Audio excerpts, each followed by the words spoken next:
What's up, everybody? Arash Amini, Adamini Corp, here under Jet Engine Marketing. How to make money in America. I was in Cincinnati a week ago. I'm traveling the U.S., looking for a new hometown, taking my family with me, looking for a place to put roots down, not only for my family, but for my new business, my marketing technology firm. And, I've been a sole proprietorship for a while. I've gone through hell in Chicago, dug myself out, got out of the hole, and then got out of the whole state. It's not a good place for young people these days. And we went to Ohio, then Florida for Disney World, and then came back up to Ohio.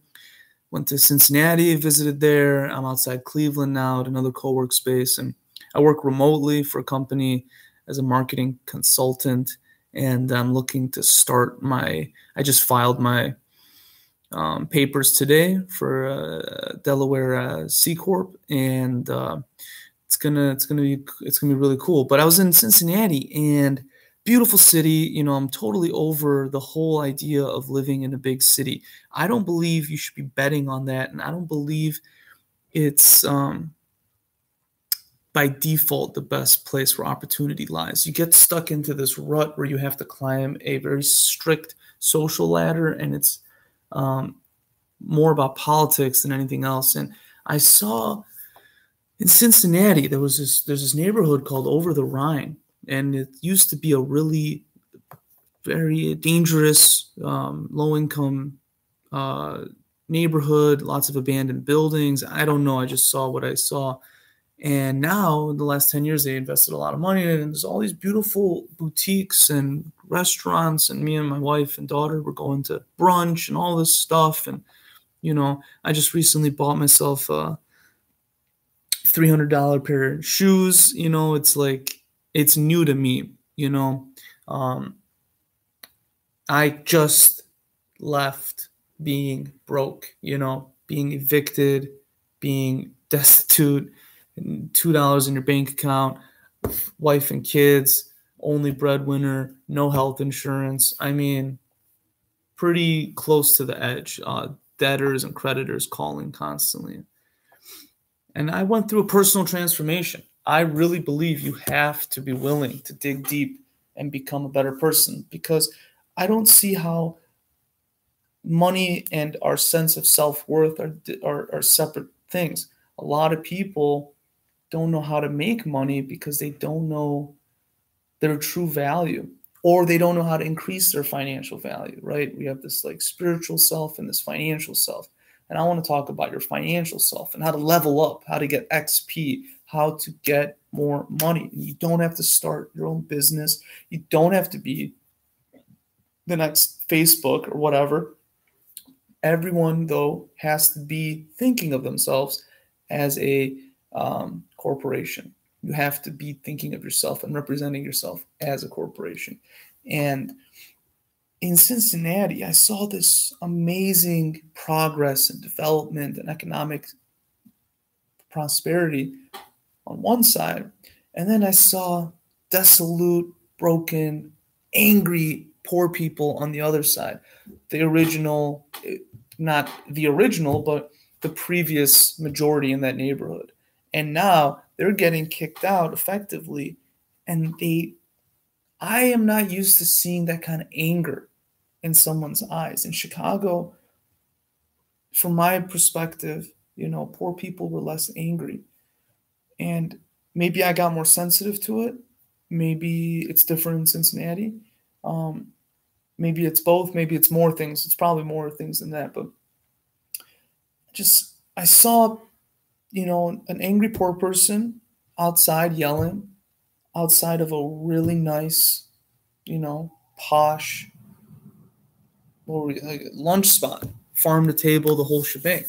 And I'm thinking to myself, this person who's angry is literally locked out of the new economy.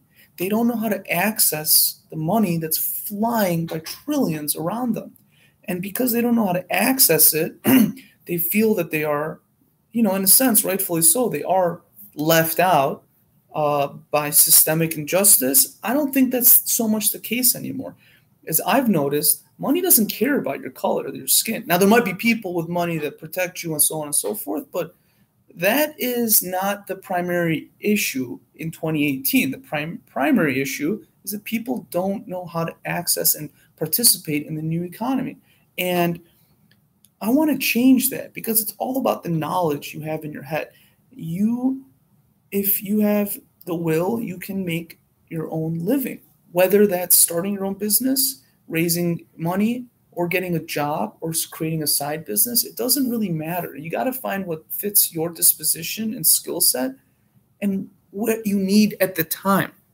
I remember when I was broke as shit, I was thinking about the world differently, and I took different jobs, and now I get to be way more strategic and develop a different game plan than I did years before.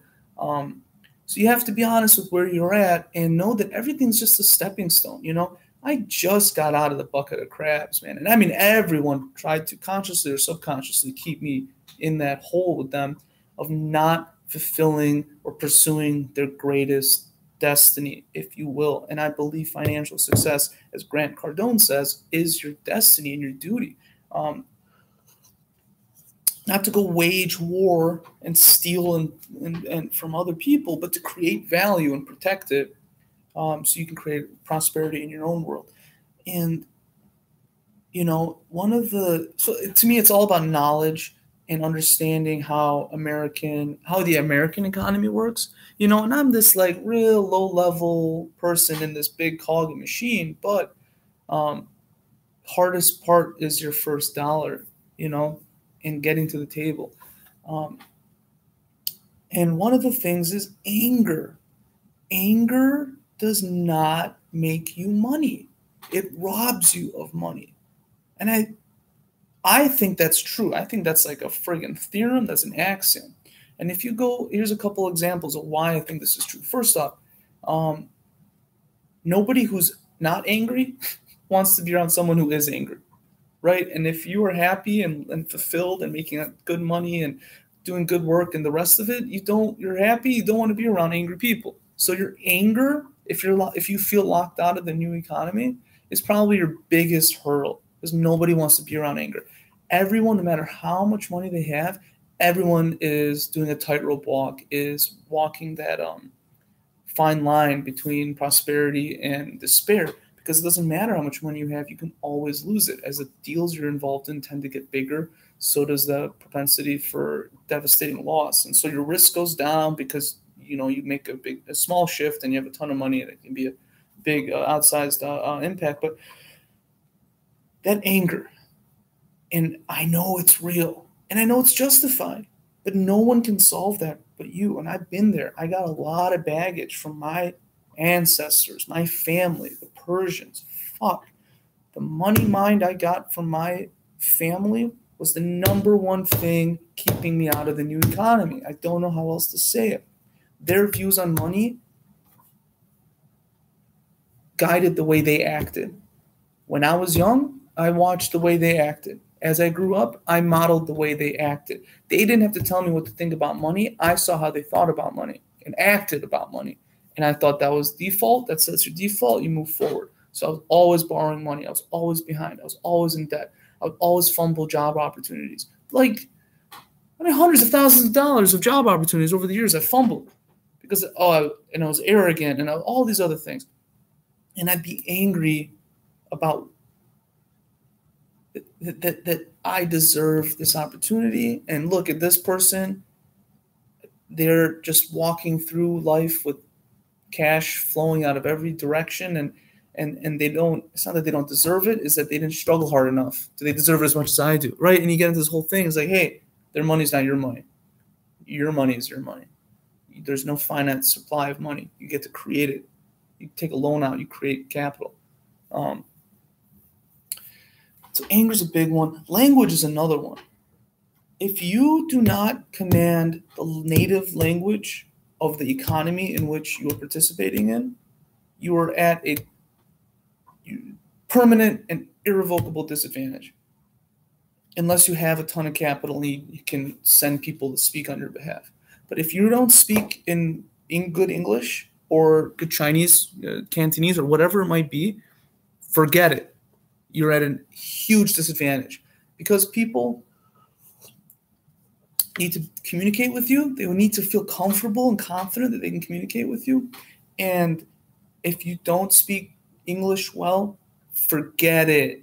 You're fucked. It's like literally, if you're going to put an hour into a class, that's the first one you should start out. You speak English well? Okay, now go learn another skill. That's the third piece, skills.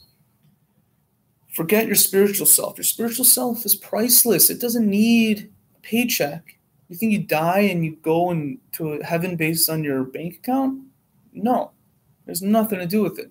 But your financial self, how much you get paid in relation to other people. First, you have to split the two and focus on your financial self. That's another reason a lot of natives can, native-borns, multi-generational Americans, can raise money where immigrant founders have a lot harder time. Because, what's the term? The humility is needed to raise money in the startup world is tremendous. And the lack of desperation is required and all of that stuff. So that's what I would do if I were you. How's it going, man? Yeah.